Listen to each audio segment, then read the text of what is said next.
વિદ્યાર્થી મિત્રો, ગયા લેક્ચરની અંદર આપણે સપુષ્પી વનસ્પતિમાં લિંગી પ્રજનન ભણતા હતા, જેની અંદર આપણે પુંકેસર તેના વિસ્તારો ભણી ગયા, પરાગાશયની અંદર રહેલી લઘુ બીજાણુ ધાની ભણ્યા અને એ લઘુ બીજાણુ ધાની મારફતે લઘુ બીજાણુ જનન એટલે કે પરાગરજનું નિર્માણ ભણ્યા. હવે આજે આપણે પરાગરજની રચના સમજવાની છે. આજે આપણે પરાગરજ અથવા તો આને લઘુ બીજાણુ પણ કહેવાય, તો લઘુ બીજાણુ જે છે એની રચના આપણે સમજવાની છે. તો પુષ્પની અંદર આ જે પરાગરજ છે, પુષ્પની અંદર આ જે પરાગરજ છે એ નરજન્યુજનક અવસ્થાનું પ્રતિનિધિત્વ કરે છે. મતલબ કે નરજન્યુ તરીકે પરાગરજ પુષ્પમાં હાજર હોય, એટલે કે પરાગરજ જે છે તે નરજન્યુજનક અવસ્થાનું પ્રતિનિધિત્વ કરે છે. કોઈ પણ પુષ્પ હોય એના ખુલ્લા પરાગાશયને આપણે સ્પર્શ કરીએ, કોઈ પણ પુષ્પ હોય, ઉદાહરણ તરીકે આપણે જાસૂદ લઈ લઈએ તો એના પરાગાશયને આપણે સ્પર્શ કરીએ ને તો આપણી આંગળીઓ ઉપર પીળા રંગનો પાવડર જેવો પદાર્થ ચોંટી જાય. કદાચ ક્યારેક આવો અનુભવ ના કર્યો હોય તો એકવાર આવો અનુભવ કરી જોજો. જાસૂદના પુષ્પની પરાગાશયને તમે સ્પર્શ કરો, જેવું તમે પરાગાશયને સ્પર્શ કરશો તમારી આંગળી પર પીળા રંગના પાવડર જેવો પદાર્થ ચોંટી જશે. આ જે પદાર્થ છે તે વનસ્પતિની પરાગરજ છે. તો કોઈ પણ પુષ્પના ખુલ્લા પરાગાશયને જ્યારે આપણે સ્પર્શ કરીએ તો આંગળી પર પીળા રંગના પાવડર જેવો પદાર્થ ચોંટી જાય, જે પરાગરજ છે. હવે અલગ અલગ વનસ્પતિમાં અલગ અલગ પ્રકારની ગોળ પરાગરજ હોઈ શકે, લંબગોળ પરાગરજ હોઈ શકે, પરાગરજની સપાટી લીસી પણ હોઈ શકે, અથવા તો પરાગરજની સપાટી કંટકીય પણ હોઈ શકે. ઉદાહરણ તરીકે જાસૂદ જે છે એ જાસૂદની પરાગરજ કંટકીય છે, જાસૂદની પરાગરજ કંટકીય છે, જ્યારે ધતુરાની પરાગરજ લીસી સપાટી ધરાવે છે. અલગ અલગ વનસ્પતિમાં પરાગરજના આકાર, તેના કદ, રંગ વગેરેમાં આપણને ભિન્નતા જોવા મળે છે. પરાગરજ જે છે અલગ અલગ વનસ્પતિની પરાગરજ હોય એમાં આકારની અંદર, કદમાં કે તેના રંગમાં ભિન્નતા જોવા મળી શકે. જો પરાગરજની વાત કરીએ તો પરાગરજ એક કોષીય રચના છે, અત્યંત નાના કદની હોય, ધૂળના રજકણો જેવી દેખાતી હોય, ગોળ હોય અથવા તો લંબગોળ હોય. જો કે અહીંયા આપણે ખાસ યાદ રાખજો કે મોટા ભાગે પરાગરજ આપણને ગોળ જોવા મળે છે. આકાર ગોળ અથવા લંબગોળ હોઈ શકે પણ મોટા ભાગે આકાર ગોળ હોય. અને કદની વાત કરીએ તો પરાગરજ જે છે એ 25 થી 50 માઇક્રોમીટર કદ ધરાવે, 25 થી 50 માઇક્રોમીટર કદ ધરાવે. અહીંયા મેં તમને પરાગરજ એટલે કે લઘુ બીજાણુની આકૃતિ આપી છે. હવે જો લઘુ બીજાણુ જે છે, આ લઘુ બીજાણુ એટલે કે પરાગરજ, એની દિવાલ બે સ્તરની બનેલી હોય. જેમ કે આ બહારનું તમને રેડ કલરનું જે લેયર દેખાય છે આને બાહ્ય આવરણ અથવા બાહ્ય સ્તર કહેવાય. આ જે બહારનું તમે રેડ કલરનું આવરણ જોઈ રહ્યા છો એને બાહ્ય આવરણ કહેવાય. જ્યારે અંદર જે બ્લેક કલરનું તમને આવરણ દેખાઈ રહ્યું છે અંદરનું, આને અંતઃ આવરણ કહેવાય. આને અંતઃ આવરણ કહેવાય. જે અંદર બ્લેક કલરનું આવરણ છે એને અંતઃ આવરણ કહેવાય. એટલે કે પરાગરજની દિવાલ બે સ્તરની બનેલી હોય, બાહ્ય આવરણ અને અંતઃ આવરણ. જેમાં સૌથી પહેલા આપણે બાહ્ય આવરણનો અભ્યાસ કરીએ. બાહ્ય આવરણ એટલે બહારની તરફ રહેલું હોય અને મોસ્ટ આઈએમપી પરાગરજનું જે બાહ્ય આવરણ છે તે સ્પોરોપોલિનિન નામના પદાર્થનું બનેલું હોય. આ સ્પોરોપોલિનિન જે છે, આ સ્પોરોપોલિનિન અત્યંત મજબૂત પ્રતિરોધક દ્રવ્ય છે. આ સ્પોરોપોલિનિન જે છે એ ખૂબ જ જાણીતું પ્રતિરોધક દ્રવ્ય છે. ઊંચા તાપમાન સામે, એસિડ સામે, બેઝ સામે પણ એ ટક્કર જીવી શકે છે, મતલબ કે ઊંચું તાપમાન હોય કે પછી જલદ એસિડ હોય કે બેઝ હોય, પણ એ આ સ્પોરોપોલિનિનને નુકસાન પહોંચાડી શકતા નથી. આ બધાની સામે સ્પોરોપોલિનિન ટકી શકે છે, એટલે કે જલદ એસિડ અને બેઝ સામે પણ સ્પોરોપોલિનિન ટકી શકે છે. ઈવન ઉત્સેચકો પણ સ્પોરોપોલિનનું વિઘટન એટલે કે એને અવનત કરી શકતા નથી. ઉત્સેચક પણ સ્પોરોપોલિનને અવનત કરી શકતા નથી, જેના કારણે આ બાહ્ય આવરણ સ્પોરુલિનનું બનેલું હોય, આ સ્પોરોપોલિન જે છે એ પરાગરજનું રક્ષણ કરે છે તેમ કહી શકાય. અને સ્પોરોપોલિનનું વિઘટન ન થતું હોવાને કારણે પરાગરજ વર્ષો સુધી અશ્મિ સ્વરૂપે પણ સંગ્રહાયેલી હોય છે. સ્પોરોપોલિન જે છે તેનું વિઘટન ન થતું હોવાને કારણે પરાગરજ વર્ષો સુધી અશ્મિ સ્વરૂપે પણ સંગ્રહાયેલી હોય છે. અને આ જે બાહ્ય આવરણ સ્પોરોપોલિનનું બનેલું છે એમાં જ્યાં જ્યાં સ્પોરોપોલિન ગેરહાજર હોય તેને જનન છિદ્ર કહેવાય. જેમ કે આકૃતિમાં જુઓ તો આપણે આ ભાગ એવો છે જ્યાં સ્પોરોપોલિન દર્શાવ્યો છે, આપણે ગેપ બતાવ્યો છે. પછી એક આ ભાગમાં પણ આપણે ગેપ બતાવ્યો છે, સેમ અહીંયા પણ સ્પોરોપોલિન નથી. એ જ રીતે આઈ આકૃતિમાં જુઓ તો આ વચ્ચેના ભાગમાં સ્પોરોપોલિન ગેરહાજર છે, અહીંયા પણ નથી, અહીંયા પણ નથી અને અહીંયા પણ નથી. તો બાહ્ય આવરણની અંદર જ્યાં જ્યાં સ્પોરોપોલિન ગેરહાજર હોય તે સ્થાનને જનન છિદ્ર તરીકે ઓળખવામાં આવે. તે સ્થાનને શું કહેવામાં આવે? જનન છિદ્ર.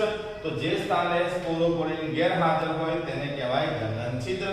ત્યારબાદ બાહ્ય આવરણ પછી અંદરનું જે છે એને કહેવામાં આવે અંત આવરણ.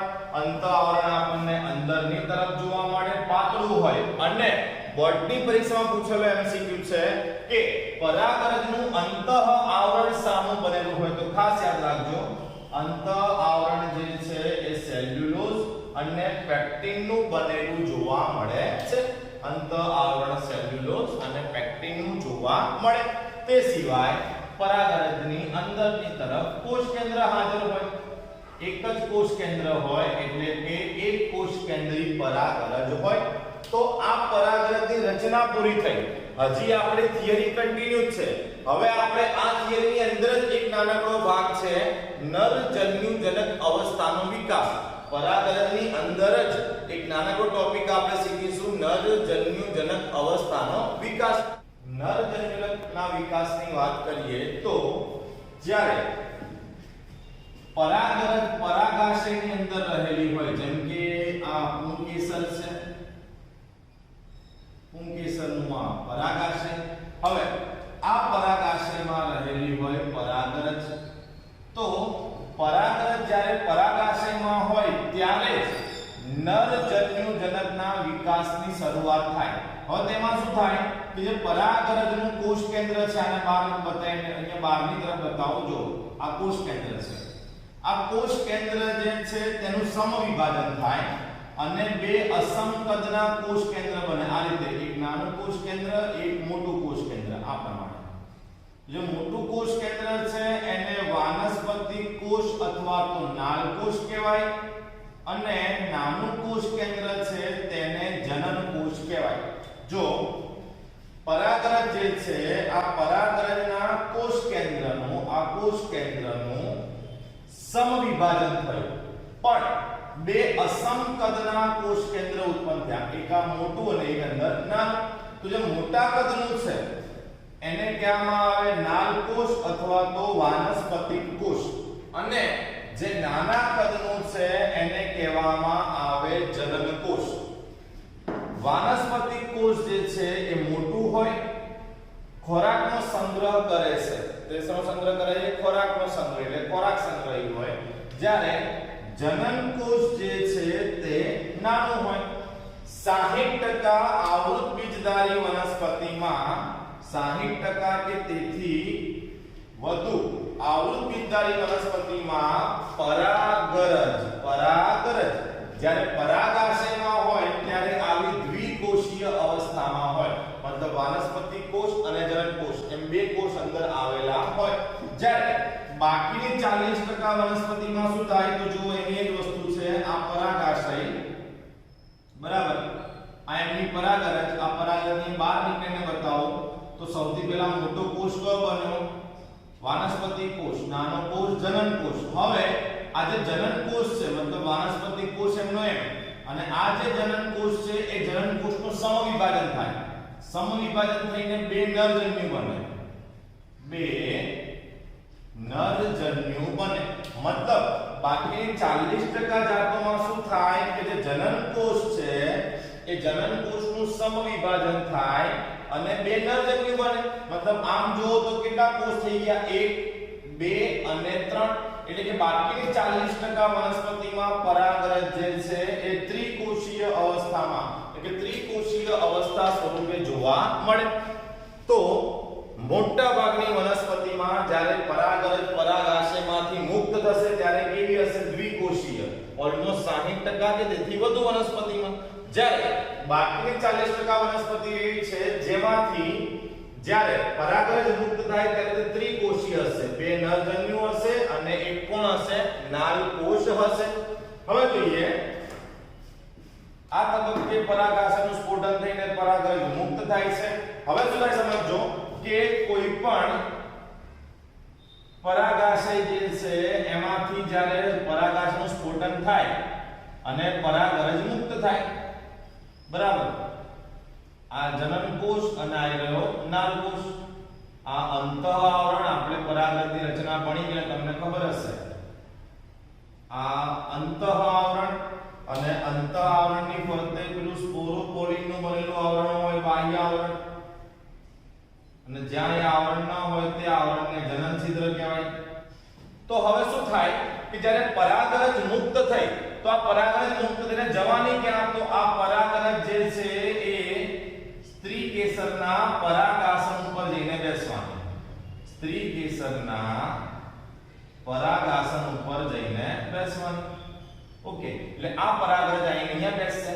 હવે આ પરાગરજ જ્યારે અહીંયા પહોંચે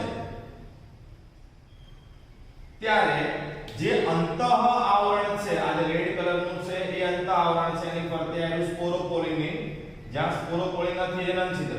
તો જે અંતઃ આવરણ છે આ અંતઃ આવરણમાંથી પરાગનલિકાનો વિકાસ થાય. પરાગનલિકાનો વિકાસ થાય અને એ પરાગનલિકા જે છે એ પરાગવાહિનીમાંથી પસાર થઈ. જો આ સ્ત્રી કેસરની પરાગવાહિની કહેવાય, તમને ખબર હશે. અને પરાગવાહિની અંદર આ જે રચના આગળ વધી રહી છે એ છે પરાગનલિકા.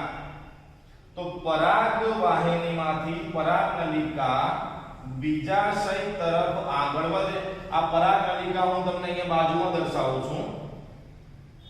આ પરાગનલિકા પરાગવાહિનીમાંથી આગળ વધી રહી છે. હવે અહીંયા કોષ કેટલા હતા? બે. તો નીચે સૌથી પહેલા કયો કોષ આવી ગયો છે? આવી ગયો. કયો કોષ છે? વાનસ્પતિક કોષ. આ કયો કોષ છે? વાનસ્પતિક કોષ એટલે કે નાલકોષ.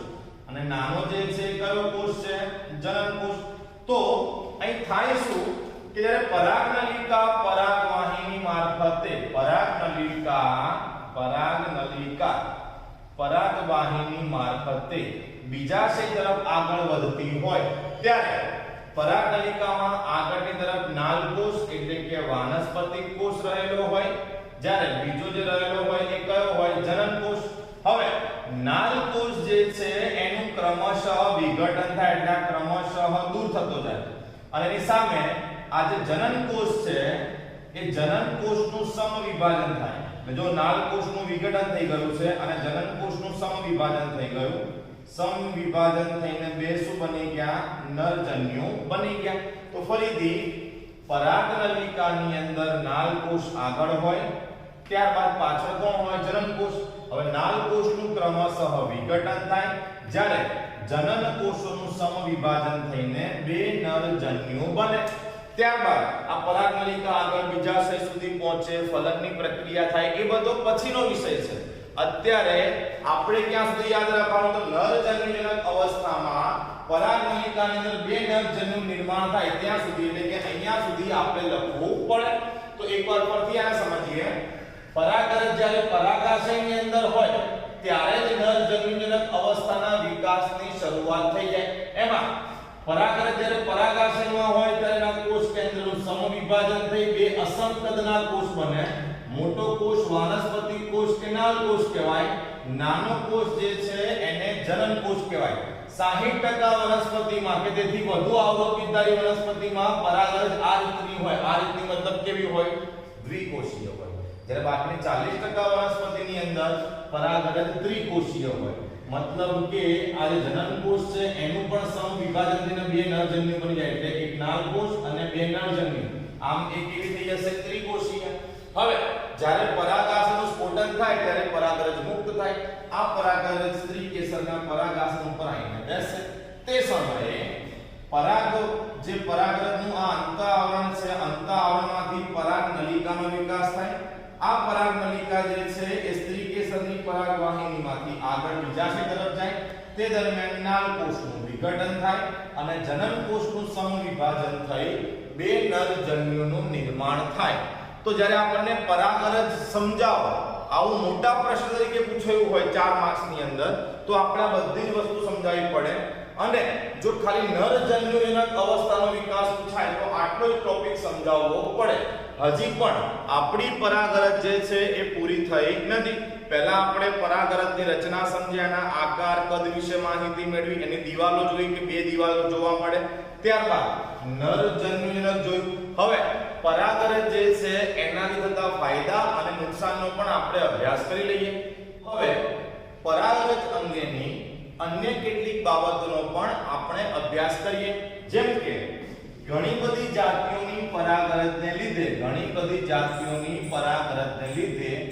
તીવ્ર એલર્જી થઈ શકે છે. અમુક વ્યક્તિઓમાં એલર્જી થઈ શકે છે અથવા તો શ્વસન સંબંધિત સમસ્યાઓ સર્જાય છે.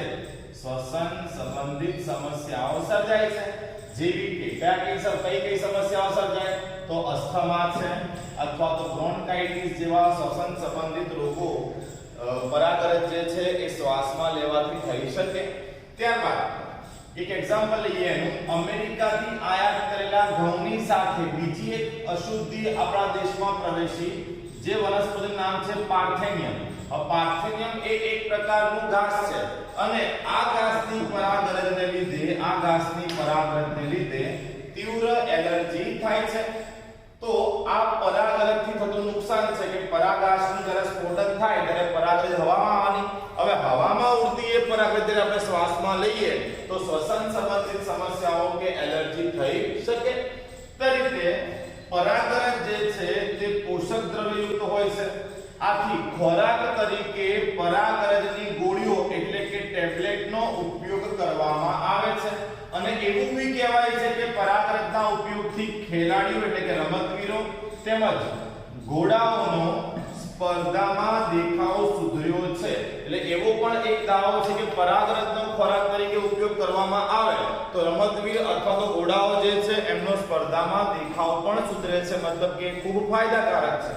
ત્યારબાદ પરાગાશયમાંથી પરાગરજ એકવાર મુક્ત થાય, માની લો કે આ પરાગાશય છે, એમાં આ પરાગરજ છે, હવે આ સ્ફોટન થયું અને પરાગરજ જે છે મુક્ત થઈ. હવે આ પરાગરજ મુક્ત થયા પછી એ પરાગરજ જે છે એને સ્ત્રી કેસરના પરાગાસન ઉપર સ્થાપિત થવાનું હોય. તો પરાગરજ એકવાર મુક્ત થયા પછી પરાગરજ જ્યાં સુધી પોતાની જીવિતતા ન ગુમાવે ત્યાં સુધીમાં એનું અહીંયા સ્થાપન થાય તો જ ફલનની પ્રક્રિયા થાય. એકવાર પરાગરજ મુક્ત થયા બાદ તે પોતાની જીવિતતા ગુમાવે તે પહેલા તેનું પરાગાસન પર સ્થાપન થાય તો જ ફલન શક્ય બને, નહીં તો ફલન થઈ શકતું નથી. હવે પરાગરજ જીવિત ક્યાં સુધી રહી શકે? એકવાર સ્ફોટન થયું પરાગાશયનું, પરાગરજ બહાર આવી ગઈ, પછી એ ક્યાં સુધી જીવિત રહી શકે? તો ઘઉં અને ચોખા જેવી વનસ્પતિઓ છે એમાં પરાગરજ 30 મિનિટ સુધી જીવંત રહી શકે છે. જ્યારે રોઝેસી, લેગ્યુમિનોસી અને સોલેસી કુળની કેટલીક વનસ્પતિઓમાં પરાગરજ મહિનાઓ સુધી પણ જીવિત રહી શકે છે. તે સિવાય પાક સંવર્ધનના ઘણા બધા કાર્યક્રમોની અંદર પરાગરજ જે છે એને જો આપણે લાંબો સમય સુધી સાચવી રાખવી હોય જીવંત અવસ્થામાં તો એનો શીત સંગ્રહ કરવામાં આવે. હવે પરાગરજનો શીત સંગ્રહ કઈ રીતે કરવામાં આવે? તો પરાગરજ જે છે તેને પ્રવાહી નાઇટ્રોજનની અંદર -196°C તાપમાને રાખવામાં આવે છે. અને લાસ્ટમાં પરાગરજનો અભ્યાસ વિજ્ઞાનની જે શાખામાં થાય તેને પેલિનોલોજી તરીકે ઓળખવામાં આવે છે. તો આની સાથે આપણે પરાગરજ જે છે તે સંપૂર્ણ રીતે પૂરી થઈ. આપણે એની રચના બી ભણી ગયા, નર જન્યુજનકનો વિકાસ, તે સિવાય તેના ગેરફાયદા, ફાયદા, એનો સંગ્રહ કઈ રીતે કરવો, બધી જ બાબતોનો આપણે અભ્યાસ પૂરો કર્યો. આની સાથે પુષ્પનું નર પ્રજનન અંગ એટલે કે પુંકેસર અને એને લગતી તમામ થિયરીઓ આપણી પૂરી થઈ. આવતા લેક્ચરથી આપણે પુષ્પના માદા પ્રજનન અંગ એટલે કે સ્ત્રી કેસરનો અભ્યાસ કરીશું.